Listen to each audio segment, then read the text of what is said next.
जय भीम। नमो साथियों आज हम चर्चा करेंगे पूना पैक्ट पर कि आखिर ये जो पूना पैक्ट है ये मामला क्या था और क्या जो कम्युनल अवार्ड में बाबा साहेब को जो सहूलतें मिली थीं अगर उनको मान लिया जाता और गांधी आमरण अनशन पर ना बैठते और पूना पैक्ट अगर नहीं होता और कम्युनल अवार्ड लागू हो गया होता तो क्या दलितों की समस्याएं सॉल्व हो जाती? क्या महात्मा गांधी महात्मा कहलाए जाने योग्य हैं? क्या जो पूना पैक्ट नहीं होता तो समाज में चमचा लोग पैदा नहीं होते, चमचा नेता पैदा नहीं होते? यही कुछ बातों को मद्देनजर रखते हुए इन पर गहराई से सोच विचार करने के लिए कि कितना वाजिब था कम्युनल अवार्ड और कम्युनल अवार्ड के माध्यम से परम पूज्य बाबा साहब डॉक्टर भीमराव अंबेडकर किस बात को निश्चित करना चाहते थे। ये बात है 1930 से 32 के बीच में पहला गोलमेज सम्मेलन, दूसरा गोलमेज सम्मेलन और तीसरा गोलमेज सम्मेलन। पहले गोलमेज सम्मेलन में गांधी जी ने अंग्रेज़ों का विरोध करते हुए भाग ही नहीं लिया, लेकिन जब पहले गोलमेज सम्मेलन में जब गांधी जी ने देखा कि डॉक्टर अंबेडकर अछूतों के प्रतिनिधि के तौर पर शामिल हो गए हैं, तब दूसरे गोलमेज सम्मेलन में तमतमाते हुए भागते हुए पहुंचे और दूसरे गोलमेज सम्मेलन में कुछ घटनाएं घटी जिनका जिक्र किया जाना बहुत आवश्यक है। घटनाएं ऐसी घटी जिनको अगर आप सोचेंगे तो आप ये सोचने पर मजबूर हो जाएंगे कि क्या वास्तव में ये जो गांधी जी को महात्मा शब्द से नवाजा गया है क्या ये उचित है? क्या वास्तव में ये महात्मा कहलाने योग्य हैं? परम पूज्य बाबा साहब डॉक्टर भीमराव अंबेडकर कहा करते थे कि मैं महात्मा गांधी को कभी महात्मा कहकर नहीं पुकारता, मैं उन्हें अक्सर मिस्टर गांधी कहकर पुकारता हूं, मैं उन्हें महात्मा मानता ही नहीं। वो एक सातिर पॉलिटिशियन हैं, एक सातिर अंध श्रद्धालु हैं। मैं दो शब्द इस्तेमाल कर रहा हूं, एक तो सातिर पॉलिटिशियन, सातिर राजनीतिज्ञ और एक सातिर अंध श्रद्धालु। तो दोनों बातें आपको नजर आएंगी कि किस तरीके से गांधी जी जो हैं बाबा साहब डॉक्टर भीमराव अंबेडकर के साथ में अन्याय करते हैं, उनके समाज साथ में अन्याय करते हैं और बड़ी मुश्किल से जो कम्युनल अवार्ड परम पूज्य बाबा साहब डॉक्टर भीमराव अंबेडकर अपने समाज के लिए लेकर आए थे उसको छीन लेते हैं। धोखे से, धमकी से, जो भी हथियार उन्हें मिला उसका उन्होंने जो इस्तेमाल किया। तो सबसे पहली बात कि जो दूसरा गोलमेज सम्मेलन था उसमें क्या हुआ। एक तरफ गांधी जी हैं जो ये दावा कर रहे हैं कि भारत के अछूतों का प्रतिनिधित्व गांधी जी कर रहे हैं। गांधी जी का मतलब कांग्रेस के तरफ से भारत के संपूर्ण जनमानस का प्रतिनिधित्व कर रहे हैं। अब इस संपूर्ण जनमानस में कौन कौन शामिल नहीं है? सिख शामिल नहीं है, मुसलमान शामिल नहीं है और भी जो अल्पसंख्यक समुदाय हैं वो शामिल नहीं है। गांधी जी मुसलमानों के अलग प्रतिनिधि के वहां पर शामिल होने में कोई आपत्ति जाहिर नहीं करते, सिखों के प्रतिनिधि पर कोई आपत्ति जाहिर नहीं करते, अन्य जो अल्पसंख्यक समुदाय के जो प्रतिनिधि वहां पर गोलमेज सम्मेलन में उपस्थित हैं उन पर कोई आपत्ति नहीं है। लेकिन अगर उन्हें आपत्ति है तो परम पूज्य बाबा साहब डॉक्टर भीमराव अंबेडकर के अछूतों के प्रतिनिधि के तौर पर गोलमेज सम्मेलन होने में उन्हें बहुत आपत्ति है, भारी आपत्ति है। तो सबसे पहले तो बाबा साहेब डॉक्टर भीमराव अंबेडकर को इस गोलमेज सम्मेलन में यह साबित करना पड़ा कि अछूतों का जो नेता है वे गांधी नहीं है बल्कि वे डॉक्टर भीमराव अंबेडकर हैं। इस बात को समझाने के लिए कई घटनाओं का जिक्र करना पड़ेगा। एक घटना में बाबा साहेब खुद कहते हैं कि भारत से उनके समर्थन में अछूतों ने खून से लिखकर खत भेजे कि हमारे नेता डॉक्टर भीमराव अंबेडकर हैं, गांधी नहीं है। दूसरा कि भारत में अछूतों की स्थिति क्या है, क्या हिंदू समाज में अछूतों के साथ में कोई गलत व्यवहार होता है, कोई अत्याचार होता है, उनका शोषण हो रहा है। गांधी जी ने और कांग्रेस ने इस बात को एक तरफ से इस बात से इनकार कर दिया कि अछूतों पर किसी प्रकार का कोई अत्याचार होता है, उनका कोई शोषण होता है। वे ये मानने के लिए तैयार नहीं थे। तब अंग्रेज़ों को समझाने के लिए कि किस प्रकार से मानवीय अधिकारों से भी इस समाज को वंचित किया गया है हिंदुओं के द्वारा, और हिंदू कभी भी अछूतों को अपना हिस्सा मानते ही नहीं हैं। उन्होंने कई तरीके से ब्रिटिश प्रधानमंत्री रैमजे मैकडोनाल्ड उनको समझाने का कार्य किया। पहला कि अछूतों को मंदिरों में प्रवेश का अधिकार नहीं है। हिंदू मंदिर में जाकर देवी देवताओं की, ईश्वर की पूजा कर सकते हैं, लेकिन अछूत जो है मंदिरों में जाकर ईश्वर और देवी देवता की पूजा नहीं कर सकते। दूसरा, और बिल्कुल उस गोलमेज सम्मेलन में सबकी आंखों के सामने जो परम पूज्य बाबा साहब डॉक्टर भीमराव अंबेडकर ने साबित करके दिखाया, वो था अपने हाथ से पंडित मदन मोहन मालवीय को एक गिलास पानी का देना कि लीजिए पंडित जी पानी पीजिए। पंडित जी पानी नहीं पी सके और पूरी गोलमेज सम्मेलन के सामने दूध का दूध और पानी का पानी हो गया। ये साबित हो गया कि गांधी जी भारत के अछूतों का नेतृत्व नहीं करते हैं, वे केवल हिंदुओं का नेतृत्व करते हैं और अछूत हिंदू नहीं हैं। ये दो बातें साबित हो गई। इसीलिए परम पूज्य बाबा साहब डॉक्टर भीमराव अंबेडकर ने बहुत मेहनत के साथ में जो उस गोलमेज सम्मेलन में तथ्य प्रस्तुत किए अछूतों की स्थिति के बारे में कि किस प्रकार से दयनीय, पशुओं से बदतर स्थिति में रहने के लिए मजबूर हैं अछूत लोग, तो अंग्रेज़ों को वो समझाने में कामयाब हुए और वहाँ से कम्युनल अवार्ड हासिल किया। और कम्युनल अवार्ड में क्या था, एक तो पृथक निर्वाचन क्षेत्र की उसमें जो है सुविधा थी कि कुछ क्षेत्रों को अछूतों के लिए पृथक निर्वाचन क्षेत्र घोषित कर दिया गया, जहाँ पर उन्हें 2 वोट देने का अधिकार था। एक तो उस प्रत्याशी को जो कि सामान्य वर्ग से था, दूसरा ऐसे प्रत्याशी को जो केवल उन्हीं के वर्ग से यानी अछूतों का ही प्रतिनिधि था, यानी कि वह प्रत्याशी केवल अछूत ही हो सकता था और उस अछूत प्रत्याशी को केवल अछूत ही वोट दे सकते थे, अन्य हिंदू जो हैं उसको वोट नहीं दे सकते थे। तो ये जो अधिकार था ये बहुत महत्वपूर्ण था। ये इस मायने में महत्वपूर्ण था कि अब तक जो काम जो सामान्य प्रतिनिधि हुआ करता था वो अछूतों के लिए उनकी समाज में बहुत ही नीची स्थिति होने के कारण उन पर कोई तवज्जो नहीं करता था। इससे अब जो अछूतों का अपना प्रतिनिधि उनके बीच में सुनकर जाएगा तो वो उनके लिए काम करेगा। इस सोच को रखकर बाबा साहब डॉक्टर भीमराव अंबेडकर गोलमेज सम्मेलन से ये कम्युनल अवार्ड लेकर आए। अब ये कम्युनल अवार्ड है और आज का जो रिजर्वेशन है इसमें क्या फ़र्क है, ये भी समझने वाली बात है। इससे पहले हम जो है इस बात पर चर्चा कर लेते हैं कि कम्युनल अवार्ड के बाद क्या हुआ। कम्युनल अवार्ड जो कि साफ साफ ये बताता था, हम लोग कई बार कह चुके हैं कि दलित हिंदू नहीं है, और ये कम्युनल अवार्ड भी चीख चीख के कह रहा था कि दलित अछूत हिंदू नहीं है।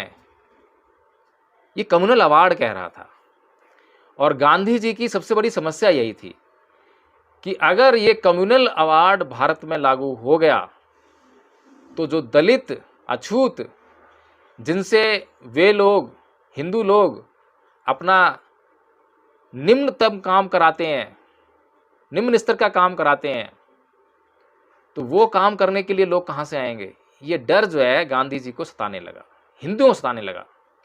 इसीलिए गांधी जी ने बड़े शातिरपन से सबसे पहले तो जो अंग्रेज़ थे उनको बहुत सारे पत्र लिखे कि हमें ये कम्युनल अवार्ड मंजूर नहीं है, आप इसको वापस लीजिए। लेकिन अंग्रेज़ों ने साफ साफ कह दिया कि जो तर्क परम पूज्य बाबा साहब डॉक्टर भीमराव अंबेडकर ने अछूतों के लिए प्रस्तुत किए हैं उनमें बहुत दम है, वो साफ साफ दिखाई दे रहे हैं, उनमें कहीं कमी नहीं है। इसलिए किसी भी सूरत में अंग्रेज इस कम्युनल अवार्ड को वापस नहीं लेंगे।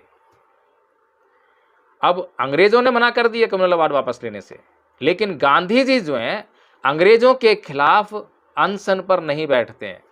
अब गांधी जी येरवदा जेल में 20 सितंबर 1932 को अनशन पर बैठ जाते हैं, आमरण अनशन, कि जब तक ये कम्युनल अवार्ड वापस नहीं होगा तब तक मैं इस अनशन को नहीं तोड़ूंगा, मैं अन्न और जल ग्रहण नहीं करूंगा। अब ये जो अनशन था ये अंग्रेजों के खिलाफ नहीं था। अंग्रेजों को किसी भी कांग्रेसी ने कोई धमकी नहीं दी कि अगर तुमने इस कम्युनल अवार्ड को वापस नहीं लिया तो तुम्हें जान से मार देंगे, अंग्रेजों को जीने नहीं देंगे, उनके घरों को आग लगा देंगे, ऐसी कोई धमकी नहीं मिली। अब ये जो गांधी जी के जितने भी कांग्रेसी थे ये सभी किसको धमकी दे रहे थे?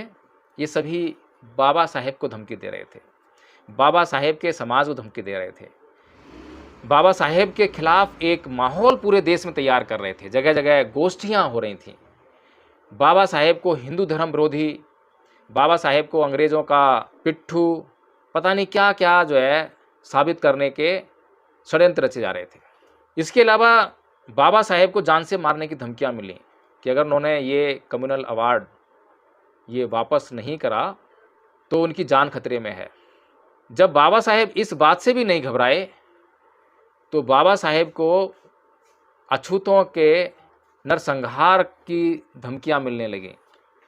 बहुत बड़े पैमाने पे नरसंहार का जब खतरा बाबा साहेब डॉक्टर भीमराव अम्बेडकर को साफ साफ दिखाई दे रहा था कि अगर ये गांधी जी मर गए तो कम्युनल अवार्ड तो बच जाएगा, लेकिन जिस समाज के लिए मैं ये कम्युनल अवार्ड लेकर आया हूँ वो समाज नहीं बचेगा, उस समाज की स्त्रियों की इज्जत नहीं बचेगी।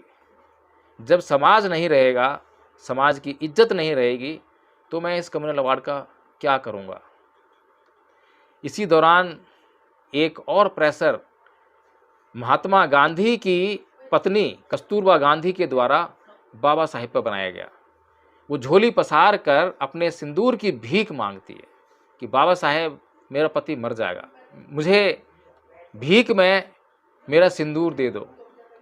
मतलब ये है कि गांधी जी और कांग्रेसी ये हिंदू जिस हद तक गिर सकते थे उस हद तक गिरने में कोई कसर नहीं छोड़ी।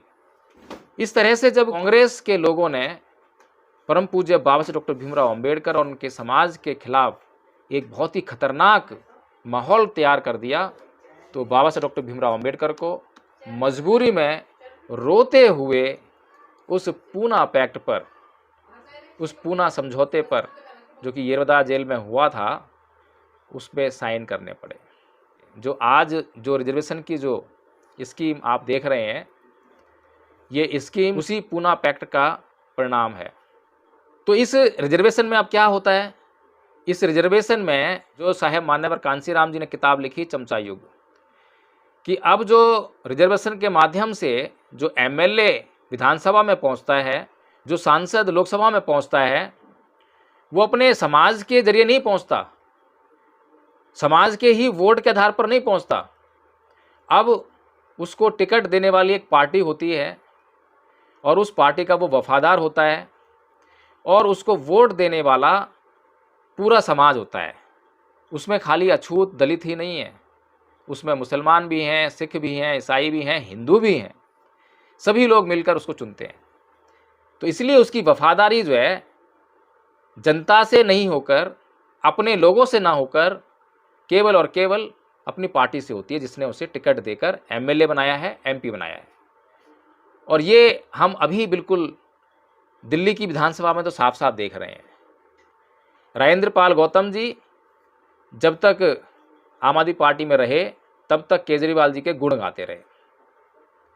उनके ही सामने उनके स्थान पर जो मंत्री बनाए गए उन्होंने यह कहते हुए इस्तीफा दिया कि केजरीवाल जी एक जातिवादी व्यक्ति हैं, आरक्षण विरोधी व्यक्ति हैं।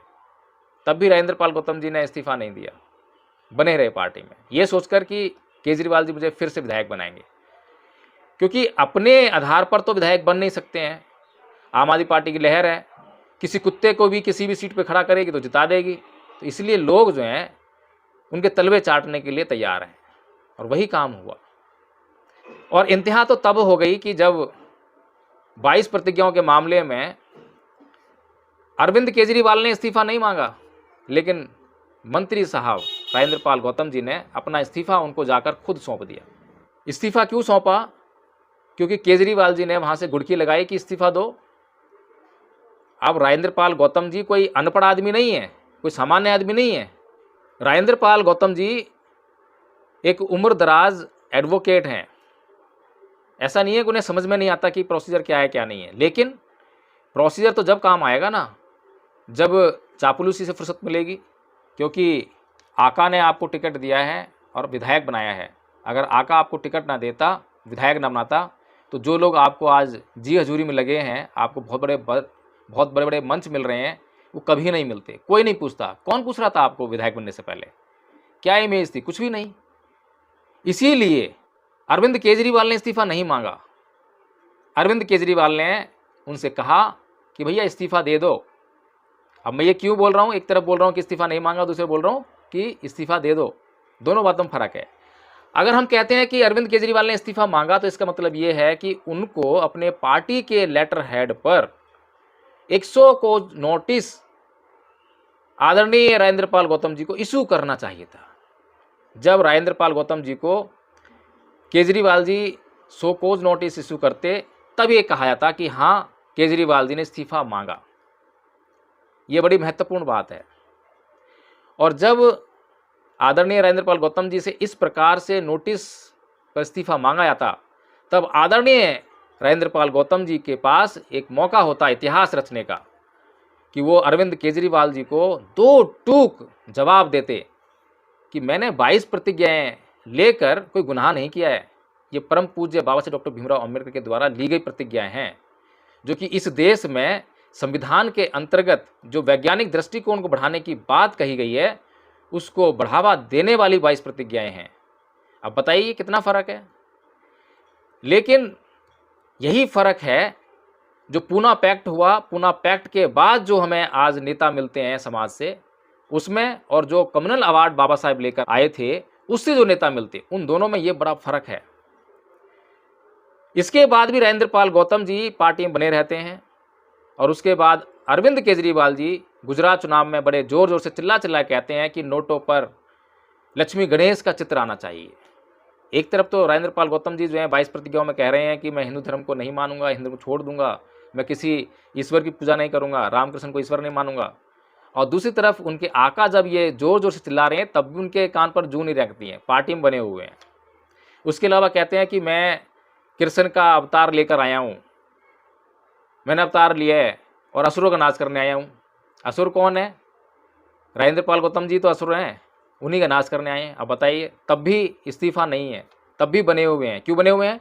क्योंकि अपने दम पर राजेंद्र पाल गौतम जी विधायक नहीं बन सकते हैं, उन्हें कृपा चाहिए। अगर उन्हें ये ऐसा मालूम होता है कि ऐसा समय आ जाएगा 22 प्रतिज्ञाएं लेने से, तो 22 प्रतिज्ञाएं कभी नहीं लेते। जिन 22 प्रतिज्ञाओं की वजह से उन्हें इतना मान सम्मान मिला पूरे समाज में, वो 22 प्रतिज्ञाएं कभी भी नहीं लेते। इस तरह के नेता जो हैं आज बहुजन समाज से निकल रहे हैं। आप समझ सकते हैं कि ये सब जो है पूना पैक्ट की पैदाइश है। ये एक उदाहरण है। ऐसे जितने भी आपको जो है रिजर्व सीट से जो एमएलए एमपी जीत कर जाते हैं, उन सब का यही हाल है। एक और जो जहाँ मनीषा वाल्मीकि कांड हुआ हाथरस में, वहाँ का जो एमपी है अपने साथ में गिलास लेकर चलता है, बीजेपी से सांसद है, और हमेशा वहाँ पर बीजेपी का वाल्मीकि ही जीतता है, ऐसा सुना गया है। और वो गिलास लेके चलता है ताकि कोई चाय दे तो अपने गिलास में पिए, कोई पानी दे तो अपने गिलास में पिए, यानी कि किसी को उसका छूत का रोग ना लगे। ये पूना पैक्ट की पैदाइश नेता हैं। ये फर्क है पूना पैक्ट में और कम्युनल अवार्ड के नेता में। कम्युनल अवार्ड का नेता तो हमें कभी मिल नहीं पाया, वो तो इतिहास में दर्ज रह गया। लेकिन रिजर्वेशन के माध्यम से जो गांधी जी ने सीटें बढ़ा दी, उन्हें सीटें बढ़ाने में कोई समस्या नहीं है। कम्युनल अवार्ड के अंतर्गत अगर 70 सीटें मिली हैं तो वो 150 देने के लिए तैयार हैं, और भी ले लो, कोई दिक्कत नहीं है। अछूत आएगा, अछूत हमारा गुलाम ही तो होगा, उससे जो चाहेंगे वो करवाएंगे। अब मैं थोड़ी सी चर्चा करना चाहता हूं कि खतरा तो कम्युनल अवार्ड के द्वारा जो नेता आता उसमें भी था। खतरा कम नहीं है। जब तक समाज जागरूक नहीं होगा तब तक खतरा बरकरार रहेगा। मान लीजिए कि कम्युनल अवार्ड मिल गया था और एक ही सीट पर अछूतों को 2 वोट का अधिकार था। एक तो सामान्य नेता चुनाया था, चलिए ठीक है, उस पर तो कोई बात ही नहीं है। जो अछूतों का नेता चुनाया था, तो अछूतों की एक पार्टी होती, अछूतों की एक नहीं कई पार्टी हो सकती थी, और उन्हीं से जो है वहाँ से जीत कर आता अछूतों का नेता। तो क्या ऐसा संभव नहीं था कि अछूतों का जो नेता चुना जाएगा, ये कांग्रेसी, ये बीजेपी वाले लोग अछूतों में से ही लोगों को उठाकर उनके द्वारा अछूतों की पार्टी बनवा देते। आज भी तो ऐसा होता है, अछूतों की पार्टी बनवाए थे और अछूतों में से ही उनको जो है किसी न किसी प्रलोभन से और अछूतों का ही नेता, अपना गुलाम नेता जो है वहाँ पर जितवा देते। तब भी खतरा था। ये खतरा जो है बाबा साहेब ने आज के रिजर्वेशन के मुकाबले तो कम किया, लगभग 90% खतरा कम था, 10% फ्री बरकरार था, और 90% तो आज भी कम है अगर समाज जाग जाए तो। बात तो समाज की है ना, समाज की बात कैसे है? अब पूरे देश में जो ब्राह्मण हैं, बनिया हैं, ठाकुर हैं, राजपूत हैं, इनसे किसी से ही पूछ लो कि भाई अछूतों की पार्टी कौन सी है, चमारों की पार्टी कौन सी है, वाल्मीकि समाज की पार्टी कौन सी है, SC ST OBC की पार्टी कौन सी है, एक बार में आपको जवाब मिलेगा बहुजन समाज पार्टी इनकी पार्टी है। लेकिन यही सवाल जो है आप SC ST OBC के लोगों से पूछो, चमारों से पूछो, वाल्मीकि समाज से पूछो कि भाई तुम्हारी कौन सी पार्टी है, तो कोई बोलेगा मेरी कांग्रेस पार्टी है, मैं कांग्रेस पसंद करता हूँ। कोई बोलेगा मैं आम आदमी पार्टी को पसंद करता हूँ, मेरी आम आदमी पार्टी है। कोई बोलेगा मेरी बीजेपी पार्टी है, मैं बीजेपी को पसंद करता हूँ। तो खतरा कम्युनल अवार्ड में भी था, वहाँ पर 90% खतरा कम था। यहाँ पर 90% जो है खतरा ज़्यादा है, 10% का अवसर है। लेकिन दोनों तरफ जो खतरा बरकरार है, वो खतरा इसलिए बरकरार है क्योंकि समाज जो है सोया हुआ है, और बाबा साहेब जो है बार बार समाज को जगाने की ही बात कर रहे हैं। ये समाज मानसिक गुलामी में लिप्त समाज है। बाबा साहेब एक बात की चर्चा करते हैं, उन्हें मालूम है कि कम्युनल अवार्ड से भी थोड़े दिन तो रिलीफ मिल जाएगा, लेकिन धीरे धीरे, और जिनके पास ताकत है पैसे की, बाहुबल की, वो तो बहुत जल्दी तेज़ी से मतलब जो है अपने गुलाम नेताओं को पैदा कर लेंगे। तो बाबा साहेब इसीलिए एक कहानी का जिक्र करते हैं, रोम की कहानी है। रोम में दो जातियां हैं, पैट्रिशियन और प्लेबियन। पैट्रिशियन जाति जो है शासक जाति है, और प्लेबियन जाति जो है वो निम्न जाति कही जा सकती है, आम जनता की जो है। अब वहाँ पर जो है शासक जाति यानी कि राजा का बेटा राजा बनेगा, ऐसी वहाँ पर जो है प्रक्रिया थी। प्लेबियंस को चुनने का अधिकार ही नहीं है, प्लेबियंस से कोई राजा बन नहीं सकता। तो प्लेबियंस ने एक बहुत लंबे समय तक बड़ा संघर्ष किया, बहुत लंबा संघर्ष, और उन्होंने जो है संघर्ष करके वो अधिकार हासिल कर लिया जिसमें कि वो प्लेबियंस भी अपना राजा चुन सकते थे। जब प्लेबियंस को और पैट्रिशियन को दोनों को चुनकर ही राजा बनना था, तो फिर प्लेबियंस की संख्या ज़्यादा थी, जैसे कि यहाँ बहुजन समाज संख्या ज़्यादा है 85%। तो वहाँ प्लेबियंस की संख्या ज़्यादा होने के कारण जब पहला चुनाव हुआ तो प्लेबियंस जीत गए, प्लेबियंस ने जो है अपना राजा चुन लिया। लेकिन वहाँ पर एक प्रथा थी। अब वो प्रथा क्या थी कि वहाँ पर एक देवी का मंदिर था, और कोई भी राजा, चाहे वो पैट्रिशियन का हो चाहे वो प्लेबियंस का हो, जो भी राजा चुना जाएगा उसको पहले देवी से अनुमति लेनी पड़ेगी। अगर देवी को वो राजा स्वीकार होगा तभी वो राजा बन पाएगा, नहीं तो वो राजा नहीं बन सकता। तो प्लेबियंस का जब राजा चुना गया तो प्लेबियंस भी पहुँचे अपने राजा को लेकर वहाँ पर देवी के पास उसकी स्वीकृति लेने के लिए। अब देवी कोई साक्षात देवी थोड़ा ना है, वो तो देवी की मूर्ति है, मूर्ति पत्थर की है, पत्थर थोड़ा स्वीकृति देगा। लेकिन जो वहाँ पर जो पुजारी है उसका कुछ आडंबर है, कुछ तरीका है। तो वो कुछ, जब प्लेबियंस का राजा वहाँ पर पहुँचता है तो वहाँ देवी उसको अस्वीकार कर देती है कि मुझे राजा स्वीकार नहीं है, पुजारी के माध्यम से।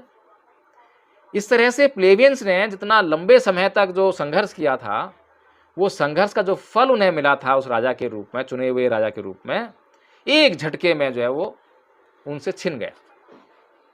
ये मूर्खता की पराकाष्ठा थी। ये रोम की घटना है, भारत में हर चुनाव में घटती है। भारत में चाहे बाबा साहेब आपके लिए कम्युनल अवार्ड ले आएँ, चाहे गांधी से लड़कर रिजर्वेशन का अधिकार ले लें, लेकिन जब तक ये जो देवीय शक्ति वाला जो प्रकरण है, अंधविश्वास, अंधश्रद्धा, पाखंड, जब तक ये दिमाग में बैठा हुआ है तब तक कोई अवार्ड, कोई रिजर्वेशन काम आने वाला नहीं है। कुछ भी कर लीजिए। यही गांधी जो है एक सातिर राजनीतिज्ञ थे, एक सातिर धर्मांध व्यक्ति थे। इन्होंने कभी भी अंग्रेज़ों को भारत छोड़ने के लिए अनशन नहीं किया कि मैं जब तक भारत से अंग्रेज़ नहीं जाएंगे तब तक मैं भूख हड़ताल करता हूँ, मैं आमरण अनशन करता हूँ। आमरण अनशन तो छोड़िए, भूख हड़ताल तो छोड़िए, कोई सामान्य हड़ताल भी नहीं करी। लेकिन जब अछूतों के उद्धार की बात आई, जब अछूतों को एक सम्मानजनक जीवन मिलने की बात आई, तब यही गांधी जी जो जिनको महात्मा कहते हैं लोग, ये अछूतों के मार्ग में, अछूतों के उन्नति के मार्ग में एक बड़ी बाधा बनकर खड़े हो गए और आमरण अनशन पर बैठ गए। यही गांधी जी जिनके सामने अछूतों पर अत्याचार हो रहे हैं, कभी हिंदुओं के खिलाफ अनशन पर नहीं बैठे कि जब तक ये अछूतों पर अत्याचार बंद नहीं करेंगे, जब तक इनको समानता का व्यवहार नहीं करेंगे, तब तक जो है मैं आमरण अनशन बंद नहीं करूंगा, तब तक मैं आज़ादी का आंदोलन भी शुरू नहीं करूंगा, तब तक मैं भारत की आज़ादी का जो आंदोलन चल रहा है उसमें भाग नहीं लूंगा। ऐसा कोई अनशन गांधी जी नहीं करते हैं। इससे साफ साफ दो बातें तय हैं। पहली बात तो ये कि दलित अछूत जो है हिंदू नहीं हैं, और दूसरी बात ये कि गांधी जी का मकसद अछूतों का उद्धार करना कभी था ही नहीं। गांधी जी का मकसद था कि हिंदू धर्म की जो वर्ण व्यवस्था है उसको बनाए रखा जाए, क्योंकि गांधी जी कहा करते थे, जब ये पूना पैक्ट हो गया, पूना पैक्ट पे जब बाबा साहेब ने साइन कर दिए, तो गांधी जी बाबा साहेब से कहते हैं कि अंबेडकर, मैंने सुना है कि तुम हिंदू धर्म छोड़ने वाले हो। तो बाबा साहेब ने कहा हाँ गांधी जी, हिंदू धर्म छोड़ना है। तो गांधी जी सलाह देते हैं कि भाई हिंदू धर्म छोड़ने की क्या ज़रूरत है, हिंदू धर्म में रहकर ही हिंदू धर्म सुधार करो ना। तो बाबा साहेब कहते हैं कि तो बहुत ही बड़ी खुशी की बात है, इससे ज़्यादा खुशी की बात क्या हो सकती है कि चलो गांधी जी फिर एक काम करते हैं, वर्ण व्यवस्था शुरू करते हैं, कि वर्ण व्यवस्था जो है जाति व्यवस्था का कारण है, जातिवाद कारण है, इस वर्ण व्यवस्था को समाप्त करते हैं। इतने में तो गांधी तिलमिला गए कि नहीं नहीं, ऐसा कैसे हो जाएगा, वर्ण व्यवस्था तो हिंदू धर्म की आत्मा है, आधार है। अगर वर्ण व्यवस्था खत्म हो गई तो हिंदू धर्म खत्म हो गया। गांधी जी का मानना था, आप उनकी ढेरों पुस्तकें हैं, कहीं भी पढ़ लीजिए, गांधी जी का मानना था कि जो जिस वर्ण में पैदा हुआ है उस वर्ण का ही उसे काम करना चाहिए। यही दलीलें बाबा साहेब के सामने भी पेश करते थे। तो बाबा साहेब ने उनको जब पूछा कि गांधी जी ये बताइए, आप तो बनिया जाति में पैदा हुए हैं, तो आपने बैरिस्टरी क्यों करी, वकालत क्यों करते हैं, ये तो बनियों का काम नहीं है। फिर आप जो है आश्रम खोल के बैठे हैं, या पूजा पाठ करते हैं, यहाँ जो सत्संग करते हैं, ये भी जो है बनियों का काम नहीं है, ये तो ब्राह्मण का काम है। जो काम ब्राह्मण का है वो आप काम कर रहे हैं, मतलब आप तो काम को चेंज कर सकते हैं। एक ब्राह्मण जो है ब्राह्मण का काम छोड़कर कोई भी काम कर सकता है। एक क्षत्रिय जो है क्षत्रियपन का काम छोड़कर वो कोई भी काम कर सकता है। एक बनिया जो है बनिया का काम छोड़कर वो कोई भी काम कर सकता है। लेकिन जैसे ही अछूत शूद्र समाज अपना काम छोड़कर कोई भी काम करने की सोचता है, तब आपके पेट का पानी हिलने लगता है। तो गांधी जी के पास इन बातों को कोई जवाब नहीं हुआ करता था, और बाबा साहेब गांधी जी के मुकाबले एकाएक भारत में छाने लगे। हालांकि पूरी मीडिया जिस प्रकार से आज आप देखते हैं मीडिया का हाल, उससे कहीं ज़्यादा गंभीर हाल उस वक्त था। बाबा साहेब की बातों को, उनकी खबरों को छापने के लिए उस समय कोई मीडिया नहीं थी, और जो मीडिया थी उस पर सारा या तो अंग्रेज़ों का कब्जा था या कांग्रेसियों का कब्जा था। या तो कांग्रेसियों की मीडिया थी, अखबार थे, या अंग्रेज़ों के थे। बहुजन समाज के पास कोई अखबार, कोई मीडिया नहीं थी। अब क्या गांधी जी झूठ बोलते थे? एक झूठे आदमी थे, मक्कार आदमी थे। जो व्यक्ति अहिंसा की बात करता हो और दूसरों के प्रति हिंसा करता हो, क्या जब बाबा साहेब डॉक्टर भीमराव अंबेडकर के खिलाफ गांधी जी अनशन पर बैठे तो क्या ये मेंटल टॉर्चर नहीं था? क्या आज मेंटल टॉर्चर करने के खिलाफ कानून नहीं है? अगर कोई व्यक्ति किसी को मेंटल टॉर्चर करे और वो आत्महत्या कर ले तो सीधा उसके खिलाफ जो है दंडात्मक कार्रवाई होती है, जेल चला जाता है सीधा, मामूली बात नहीं है। और बाबा साहब डॉक्टर भीमराव अंबेडकर को उस समय कितनी भयानक धमकियां मिल रही थी। ये धमकियां क्या थीं? क्या ये हिंसा नहीं थी? गांधी जी पूरे जीवन जो है दोगलेपन की बातें करते रहे। अहिंसा को तो केवल उन्होंने जो है अपनी प्रसिद्धि का हथियार बनाया, केवल प्रसिद्धि का हथियार। साउथ अफ्रीका में जाकर जब अहिंसा का पालन करते हैं, अंग्रेज़ उनको जो है ट्रेन से उठाकर फेंक देते हैं, काला होने पर भेदभाव होने के कारण जो है, तब भी उन्हें अछूतों पर होने वाले अत्याचार याद नहीं आए। और अछूतों पर जो अत्याचार हो रहे थे, क्या वो हिंसा नहीं थी? क्या अछूतों पर जो हिंसा हो रही थी, क्या उसके लिए भी कभी आमरण अनशन किया उन्होंने? फिर सबसे बड़ा धोखा, सबसे बड़ी मक्कारी, पूरी जिंदगी अहिंसा अहिंसा चिल्लाते रहे। हालांकि कभी अहिंसा का पालन जो है उन्होंने विशुद्ध रूप से नहीं किया। और ये कांग्रेस का प्रचार तंत्र था, जिससे कि गांधी जी को ये पूरी दुनिया में प्रचारित करने में सफल हुए कि गांधी जी अहिंसावादी थे। लेकिन पूरी दुनिया को क्या मालूम है कि अहिंसा का कौन प्रतीक है और हिंसा का कौन प्रतीक है? जब गांधी जी मरते हैं तो क्या शब्द बोलते हैं? हे राम। अरे भाई, राम ने अपनी पूरी ज़िंदगी में ऐसा कौन सा काम अहिंसा से किया जिससे कि आप उनका नाम लेकर मर रहे हो? हिंदू धर्म का कौन सा देवी देवता ईश्वर ऐसा है जिसके हाथ में हथियार नहीं है, अहिंसावादी है? एक भी नहीं है। पूरी दुनिया में अगर अहिंसा के लिए, नॉन वायलेंस के लिए कोई जाना जाता है तो वो भगवान बुद्ध हैं सबसे पहले, फिर उसके बाद महावीर हैं। और महावीर की अहिंसा तो इतनी बड़ी अहिंसा है कि किसी भी सूरत में हिंसा की नहीं जा सकती है। भगवान बुद्ध तो फिर भी सेल्फ डिफेंस में ज़रूरत पड़ने पर आवश्यकता के अनुसार हिंसा की छूट दे देते हैं, लेकिन महावीर तो कभी छूट देते ही नहीं है। उनका सिद्धांत ही है अहिंसा परमो धर्म। गांधी जी ना तो हे बुद्ध कह के मरे, ना हे महावीर कह के मरे, मरे तो हे राम कह के मरे। अब पूरी दुनिया को इससे क्या लेने देना? भारत का मामला है, ये गांधी जी हैं, ये नॉन वायलेंस के लिए जाने जाते हैं। इन्होंने अहिंसा के साथ अंग्रेज़ों से आज़ादी का आंदोलन लड़ा, इसलिए जाने जाते हैं। लेकिन भारत के लोगों को समझना पड़ेगा, विशेष तौर पर इस बहुजन समाज को समझना पड़ेगा। तो साथियों, पूना पैक्ट पर इतना ही। और अगर आपको पूना पैक्ट अच्छी तरह समझ में आ गया हो तो इस सवाल का जवाब कमेंट बॉक्स में ज़रूर दें कि क्या गांधी को महात्मा कहना उचित है? क्या गांधी को राष्ट्रपिता कहना उचित है? क्या गांधी इस देश के देशभक्त कहे जा सकते हैं? क्या गांधी एक सच्चे व्यक्ति कहे जा सकते हैं? क्या गांधी जी ने दलितों के खिलाफ हिंदुओं के द्वारा प्रायोजित षड्यंत्र को बाबा साहेब के सामने रखकर बाबा साहेब से कम्युनल अवार्ड छीन लिया? इन सभी सवालों के जवाब आप कमेंट बॉक्स में ज़रूर लिखें और इस वीडियो को लाइक करना और शेयर करना बिल्कुल ना भूलें। यह वीडियो हर एक अम्बेडकरवादी तक पहुंचना चाहिए, उसे जानकारी होनी चाहिए कि पूना पैक्ट क्या है और पूना पैक्ट की मजबूरियां क्या हैं। आज समाज किन मजबूरियों से गुजर रहा है। तो साथियों, इसके साथ मैं ये वीडियो समाप्त करता हूँ। जय भीम, नमो बुद्धाय।